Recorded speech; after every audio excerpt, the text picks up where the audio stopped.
Bail విషయంలోనే చాలా కష్టపడ్డాం. లోకల్ కోర్టు నుంచి హైకోర్టు దాకా వెళ్ళాం. మరి బెయిల్ రావడం ఇంత కష్టమైనప్పుడు తీర్పు మనకు అనుకూలంగా ఎలా వస్తుంది?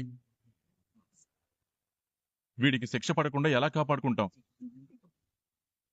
ఒరే సేనా, చంకలో పిల్లని పెట్టుకుని ఊరంతా వెతికినట్టు కళ్ల ముందు పరిష్కారం పెట్టుకుని ఇంతలా కంగారు పడ్డం ఎందుకురా? కళ్ల ముందు పరిష్కారమా? ఏంటమ్మాది? రామరాజు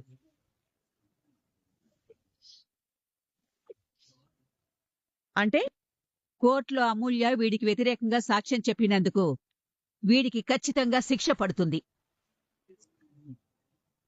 ఒకవేళ అమూల్య ఈ నిజం చెప్పలేదనుకో వీడిని రిలీజ్ చేస్తారు కదా. స్టేషన్ కి వెళ్లి వీడి మీద కేసు పెట్టినప్పుడల్లా కోర్టుకు వెళ్లి వీడికి వ్యతిరేకంగా సాక్ష్యం చెప్పకుండా ఎలా ఉంటుంది? రామరాజు చెప్తే చెప్పకుండా ఉంటుంది.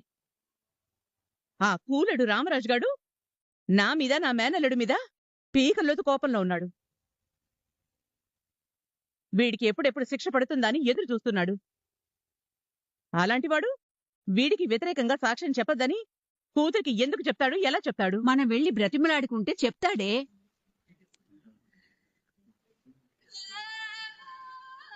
అవును, ఇప్పటి వరకు రామరాజు అన్నయ్యని మీరు ఎంత అవమానించినా, ఎంత బాధ పెట్టినా క్షమించి వదిలేశాడే తప్ప పగ తీర్చుకోవాలని ఎప్పుడూ అనుకోలేదు. ఈ విషయంలో కూడా ఆయన క్షమిస్తారని నాకు నమ్మకం ఉంది. ఇంకా ఆపండి.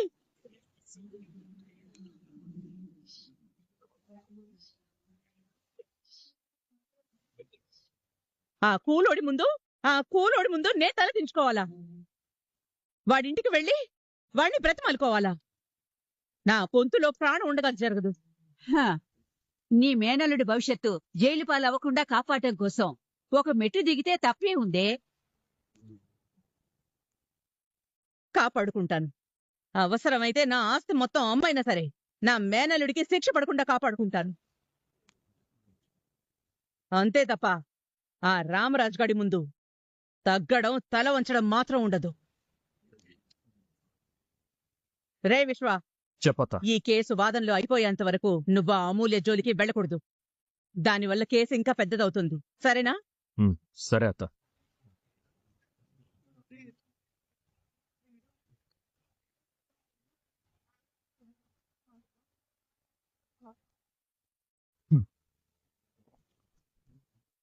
ఆ అమూల్య జోలికి వెళ్లకుండా ఉండాలా?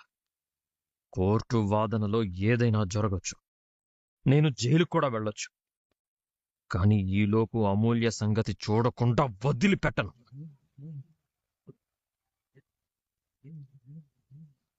చూస్తా. నేను జైలుకెళ్లే లోపే దాని అంతు చూస్తా.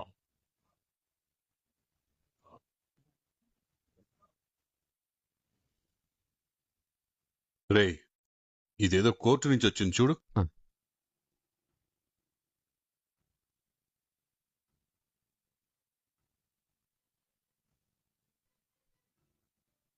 ఏంట్రా అది?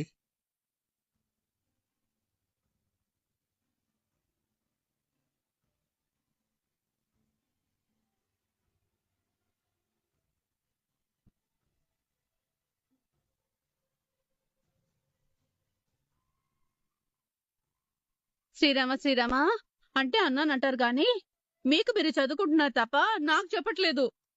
పోనీ నేను చదువుదామంటే నాకేమో ఇంగ్లీష్ వచ్చి చావదు. ఆ కాగితాలేంటో అర్థం కాక అందులో ఏముందో తెలియక టెన్షన్తో బుర్ర బద్దలైపోయేలా ఉంది. కాస్త చెప్పి పుణ్యం కట్టుకోండ్రా. ఏం లేదమ్మా, చెల్లెలతో ఆ విశ్వగాడి మీద కేసు పెట్టించాం కదా, ఆ కేసుకి సంబంధించిన హీరింగ్ వచ్చే వారం నుంచి స్టార్ట్ అవుతుందని కోర్టు నోటీస్ పంపించారు. హీరింగా అంటే? అమూల్య కోర్టుకు హాజరయ్యి లాయర్ సమక్షంలో విశ్వ తనని కిడ్నాప్ చేసిన విషయం గురించి జడ్జికి చెప్పాలి. ఏంటి, అమూల్య కోర్టుకెళ్ళాలా? అవునత్త, ఒక 5 సార్లు కోర్టుకు వెళ్లాల్సి ఉంటుంది. శ్రీరామ ఏంటి 5-6 సార్లు కోర్టుకు వెళ్ళాలా? అంటే అన్నాను అంటారు గాని చదువుకుంటున్న పిల్ల, పైగా పెళ్లి కావాల్సిన పిల్ల ఇలా పదే పదే కోర్టుకు వెళ్తే చూసేవాళ్ళు ఏమనుకుంటారు? కానీ కోర్టు ఫైనల్ తీర్పు చెప్పాలంటే, జడ్జి గారు ఆ విశ్వకి శిక్ష వేసి జైలుకి పంపించాలంటే అమూల్య తప్పకుండా కోర్టుకు వెళ్లి సాక్ష్యం చెప్పి తీరాలమ్మా.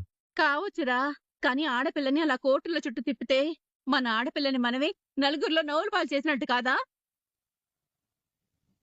నేను అదే చెప్తున్నాను.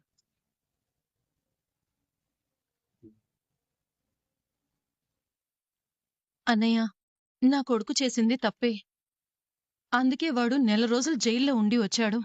వాడు చేసిన తప్పుకి అదే శిక్ష అనుకొని వాణ్ణి వదిలేయండి అన్నయ్య. దయచేసి అమూల్యని ఈ కేసుని వెనక్కి తీసుకోమని చెప్పండి. ఏంటి, కేసు వెనక్కి తీసుకోవాలా? మీ కొడుక్కి శిక్ష పడుతుందనేసరికి మీకు కన్న మమకారం గుర్తొచ్చిందా?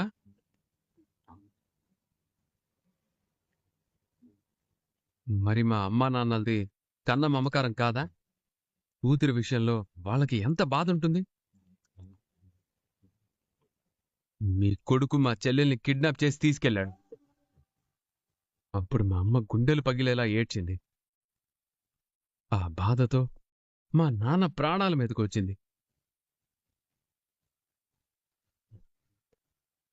ఒకవేళ మా నాన్న ప్రాణాలు పోయుంటే, మా చెల్లెలకి జరగరాంది ఏమైనా జరుగుంటే అప్పుడు మీరొచ్చి ఇలాగే మాట్లాడుండేవారా? ఒరే చిన్నమనవడా, ఆ వెధవ చేసింది క్షమించరాని తప్పే. దానివల్ల మీ కుటుంబం మానసిక క్షోభ అనుభవించిన మాట వాస్తవమే. వాడికి క్షమాభిక్ష పెట్టి ఒక్క అవకాశం ఇస్తే వాడి తప్పు వాడు తెలుసుకుని మారతాడు కదరా. ఏంటి, క్షమిస్తే మారతాడా? జైల్లోకి వెళ్ళొచ్చినా వాడికి బుద్ధి రాలేదు, పశ్చాత్తాపం అంతకన్నా రాలేదు. ఇప్పటికీ వాడు నా చెల్లెల్ని ఏడిపించాలని చూస్తున్నాడు. అలాంటి వాణ్ణి క్షమించడం కంటే తప్పు మరొకటి లేదు. అలాంటిదేం జరగదు. వాడికి అర్థమయ్యేలా మేం చెప్తాం. వాణ్ణి మార్చుకుంటాం. అమూల్య జోలికే కాదు, అసలు మీ కుటుంబం వైపుకే కన్నెత్తి చూడకుండా చేస్తాం. అన్నయ్య, కేసు వెనక్కి తీసుకునేలా చెయ్యండి. లేదు, నా కూతురు జీవితంతో ఆడుకొని దాని భవిష్యత్తుని నాశనం చేయాలని చూసిన వాడికి శిక్ష పడాల్సిందే. మామూలుగా అయితే ఒక ఆడపిల్ల తండ్రిగా ఆ శిక్షని నా చేతులతో నేనే వెయ్యాలి. కానీ నా భార్యకు మీ ఇంటితో ఉన్న రక్త సంబంధం నా చేతుల్ని కట్టిపడేసింది. అన్నయ్య, మీ కోపం నాకు అర్థమవుతుంది. కూతురు విషయంలో తండ్రిగా మీ బాధ నాకు తెలుస్తుంది. కానీ ఈ కన్న తల్లి కడుపు కోతని కాస్త అర్థం చేసుకోండి అన్నయ్య. నా కొడుకు మూర్ఖుడే, దుర్మార్గుడే, నేను ఒప్పుకుంటాను. కానీ నాకు కన్న కొడుకు కదన్నయ్య. కడుపు తీపి ఉంటుంది కదన్నయ్య. కొడుకు జీవితం జైలు పాలైతే తట్టుకొని నేను బ్రతకలేనన్నయ్య. చేతులు జోడించి మరీ అడుగుతున్నాను, దయచేసి నా కొడుక్కి శిక్ష పడకుండా చెయ్యండి అన్నయ్య. ప్లీజ్ అన్నయ్య. చూడమ్మా, నోరారా అన్నయ్య అని పిలుస్తున్నావు. నీకేమన్నా కష్టం వస్తే ఈ అన్నయ్య ప్రాణాలు అడ్డుపెట్టి అండగా నిలబడతాడు. కానీ ఈ విషయంలో మాత్రం దయచేసి నన్ను సాయం అడకమ్మా. నా కూతురు జీవితం నాశనం చేయాలని చూసిన వాడికి శిక్ష పడాల్సిందే. అన్నయ్య, అన్నయ్య, అల్లుడు గారు,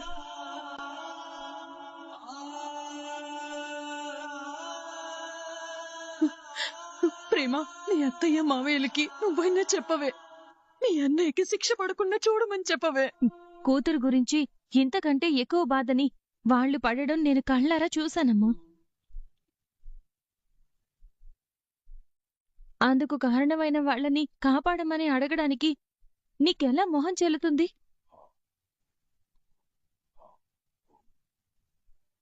ఇందాక ధీరజ్ ఒక మాట అన్నాడు, నీది మాత్రమే కడుపు తీప, ఎదుటి వాళ్ళది కడుపు తీపి కాదా అని.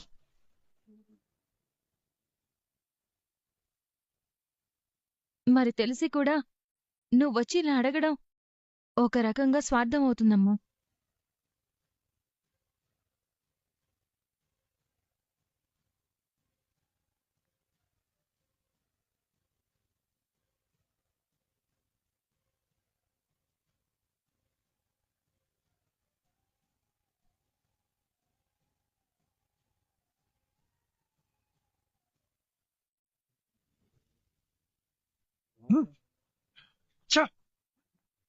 ఇవ్వట్లేదు. ఏ ఫోటోకి ఇవ్వట్లేదు. గుండెల్లో గుచ్చుకోవట్లేదు. అసలు అందమనే పదానికి పర్యాయ పదం ఆడవాళ్ళే కదా. మరి ఈ భూమి మీద రోజు రోజుకి అందాలు అంతరించిపోవడం ఏంటి? Bad, very bad.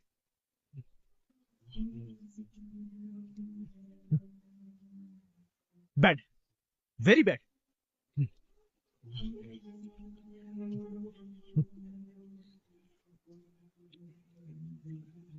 సార్, మీరు చెప్పినట్టుగానే విలేజెస్ లోను చిన్న చిన్న టౌన్స్ లోను డాన్స్ కాంపిటీషన్ గురించి ఫుల్ పబ్లిసిటీ ఇచ్చినాయి సార్.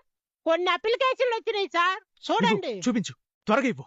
ఈ కళ్ళు సరైన అందాన్ని చూడక నా గుండె రాజస్థాన్ ఎడారిలో ఎండిపోయింది. ఈ గుండె కతుక్కునే ఆక్సిజన్ పెట్టాలి. ఇవ్వు. ఇవ్వండి సార్.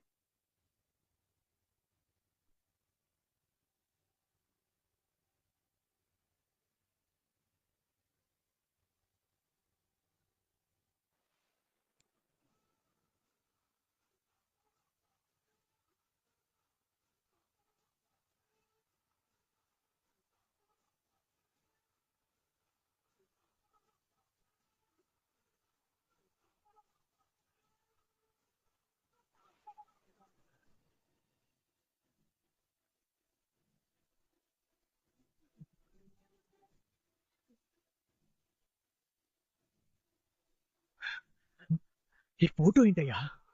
గుంటూరు కారంలా ఎంత ఘాటుగా ఉంది. ఈ ఫోటో చూడగానే గుండె బుల్లెట్ ట్రైన్ కంటే ఫాస్ట్ గా పరిగెడుతుంది. ఆ అమ్మాయి ఎరుగుంటు talent sir, extremely talented sir.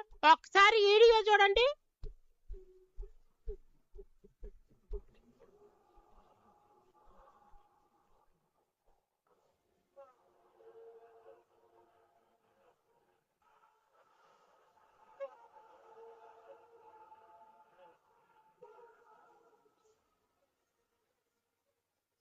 చూశారు కదా సార్, ఎంత మంచి పర్ఫార్మరో. మనకి కావాల్సింది పర్ఫార్మెన్స్ కాదు, పర్సన్ ని డాన్స్ కాంపిటీషన్ కి సెలెక్ట్ అయిందని రమ్మని చెప్పండి. అలాగే సార్. ఆ తర్వాత వెయ్యాల్సిన స్టెప్పులు నేను వేస్తాను. సరే సార్.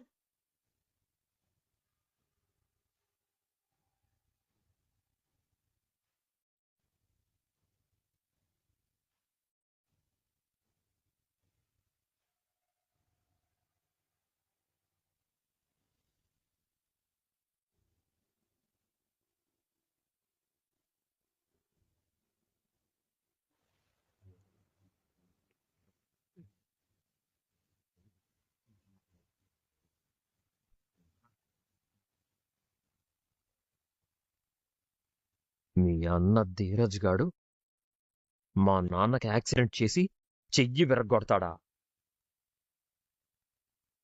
ఈరోజు ఆ నొప్పి ఎలా ఉంటుందో నీకు తెలుస్తుంది. ఆ బాధ ఎలా ఉంటుందో మీ అన్నకి తెలుస్తుంది.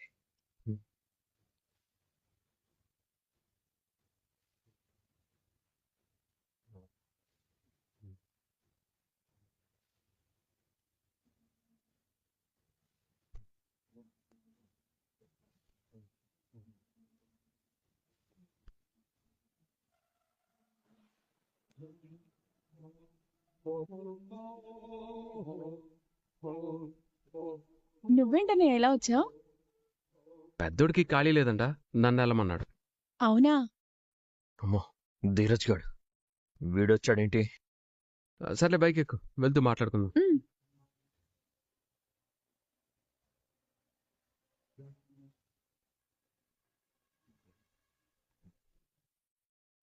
వీడెందుకు వచ్చాడు? ఇప్పుడు నన్ను చూస్తే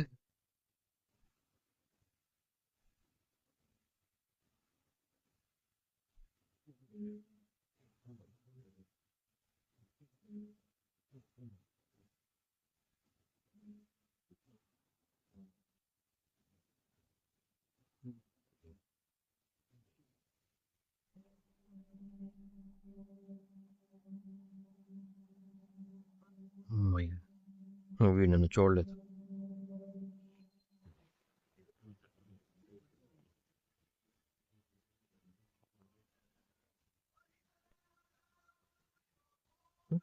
ఓ, వీడు మళ్ళీ సెట్. ఆ, ఏంటి దిగరా.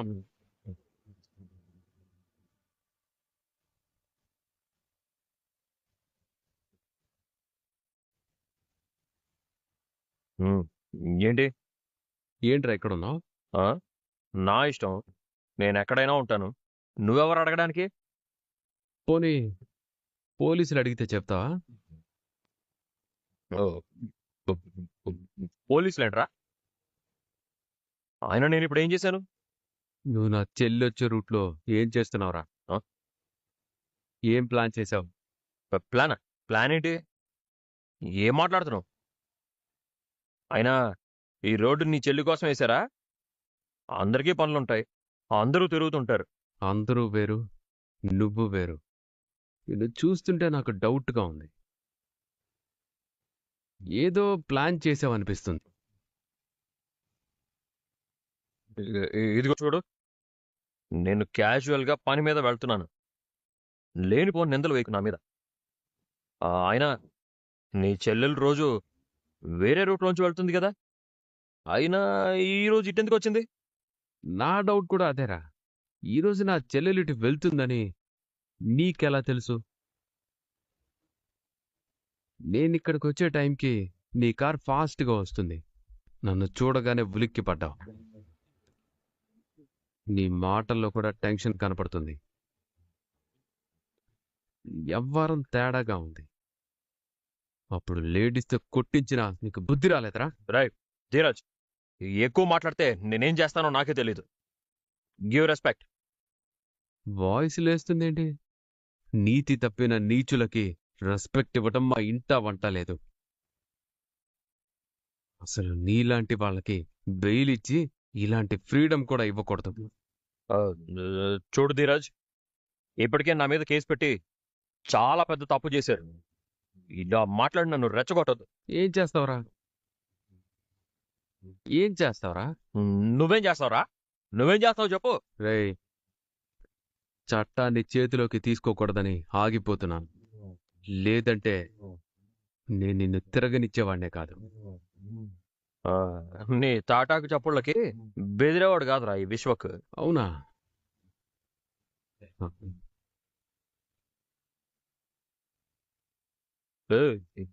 ఏం చేస్తున్నావురా? పోలీసులకి ఫోన్ చేస్తున్నాను.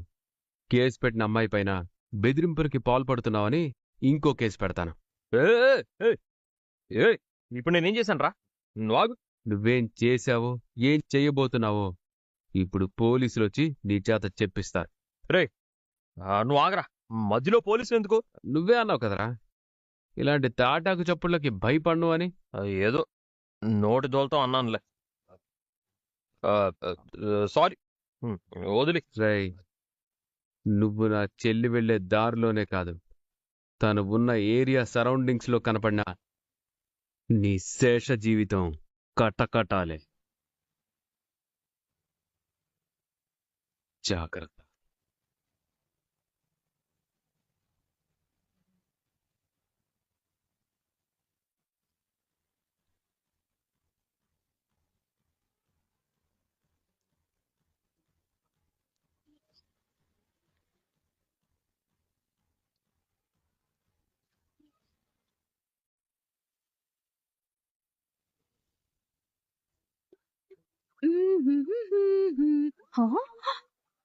హాయ్ బాబోయ్, ఏదో సినిమాకెళ్తున్నట్టుగా ఈ చిప్స్ ఏంటి, కూల్ డ్రింక్ బాటిలేడి? సినిమాకెళ్తే 2 గంటలకో 3 గంటలకో అయిపోతుందన్న క్లారిటీ ఉంటుంది. కానీ కచేరీకెళ్తే ఇన్కమింగ్ మన చేతిలో ఉంటుంది, అవుట్ గోయింగ్ వాళ్ళ చేతిలో ఉంటుంది. ఉదయం నుంచి కచేరీ కచేరీ అని చంపుతున్నావు. అసలు కచేరీ అంటే ఏంటి? నీకు చెప్తే అర్థం కాదు, చూస్తే గుర్తుండిపోద్ది. సీరియల్ చూడబోతూ కథ గురించి అడిగినట్టు కంగారెందుకు? సుద్దు గాని రా. అలాగే పద. రారాయ్ బల్లకరారాయ్ రారాయ్ బల్లకరారాయ్. ఎలా ఉంది బల్లకాయ్ మా ఆహ్వానం? మీరేమైనా పేరంటానికి పిలిచారా? ఎంత ఉల్లాసంగా ఉందో, ఎంత ఉత్సాహం ఉందో అని పొగుడుకుంటూ చెప్పడానికి. పొలి పాటకి పిలితే చింకు పిల్ల పొట్టు సీర కట్టుకొని అందాలలో అహో మహోదయం నీ చూపుకే నవోదయం అని పాడుకుంటూ ఎగురుకుంటూ